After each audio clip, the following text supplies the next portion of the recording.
संतनगर परिसरामध्ये राहणारी एक विवाहित महिला होती। त्या महिलेला 2 मुली होत्या।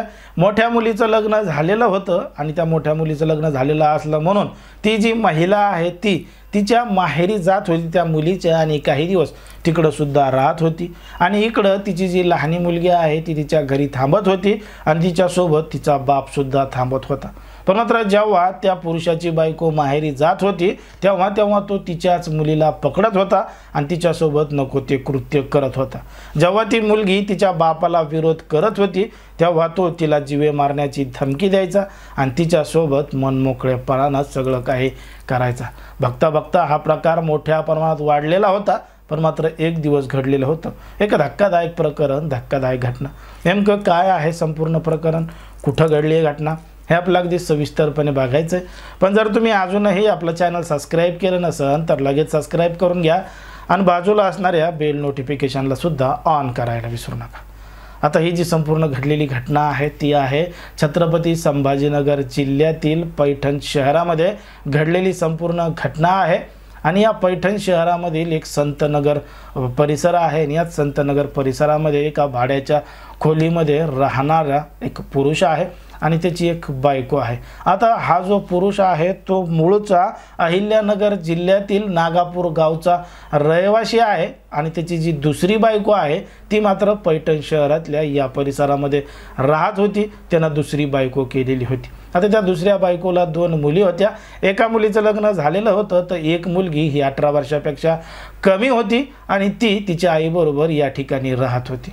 पण मात्र त्या ठिकाणी त्या मुलीचा असणारा जो सावत्र बाप आहे तो बाप जेव्हा त्याची बायको गावाला जात होती तेव्हा तो त्याच्याच मुलीला पकडत होता आणि तिच्याबरोबर नको ते कृत्य करत होता।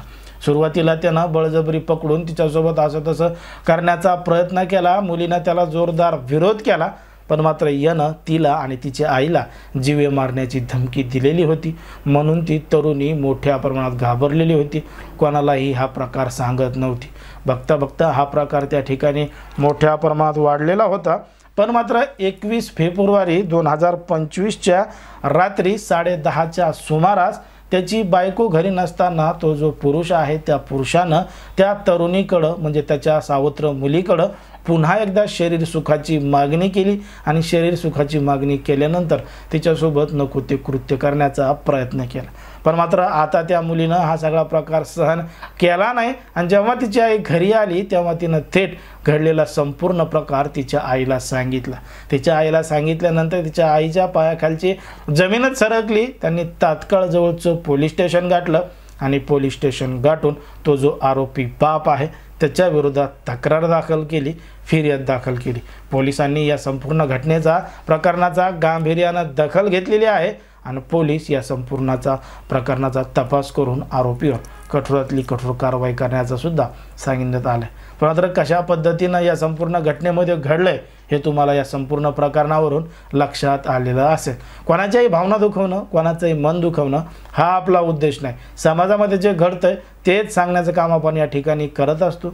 पण मात्र काही अशा घटना असतात ज्या नात्याला काळिमा फासणाऱ्या घटना असतात, त्यामुळं अशा आरोपींवर कठोरातली कठोर कारवाई व्हायला पाहिजे असं सुद्धा बरेच जण सांगतात।